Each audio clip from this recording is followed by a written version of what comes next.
Hi, my name is Dennis Angel, and I'm an XRPL core developer at XRPL Labs, and today we're going to be discussing consensus and transaction ordering. So for today's agenda on transaction ordering, we're going to discuss the introduction, deterministic transaction ordering, dispute management, proposal handling, consensus determination, the transaction queue, and blockers and retries to transactions. So imagine a group of people are trying to agree on the order in which tasks should be completed, but each person receives requests at different times and different orders. If they don't agree on a single shared sequence, chaos ensues.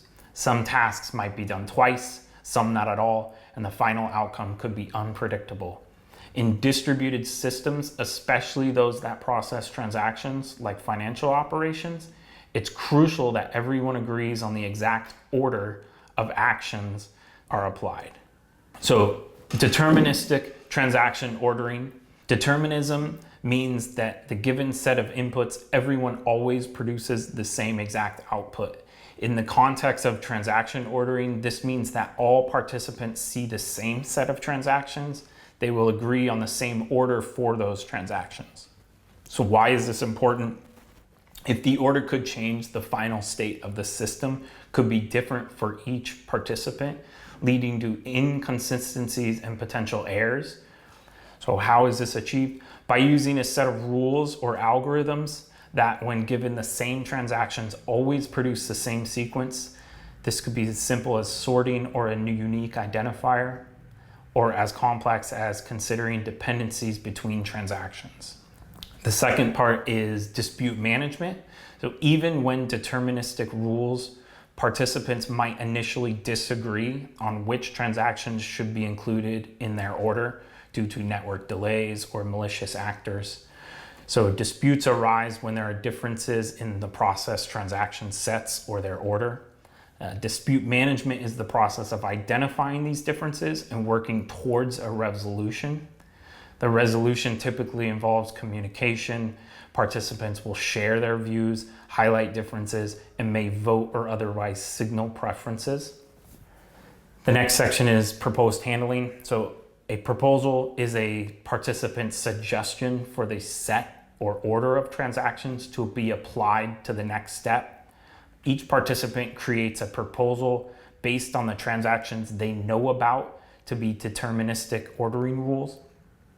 Proposals are shared among the participants, and then the system collects these proposals and looks for an agreement.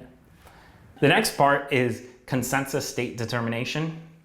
So the consensus state is the current stage of agreement among the participants.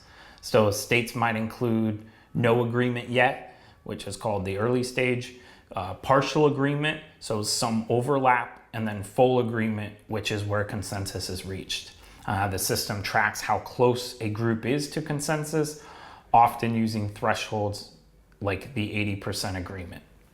Next, we have transaction queuing. So not all transactions can be processed immediately. So this is where we have a transaction queue, which involves holding transactions temporarily until they can be included in the proposal.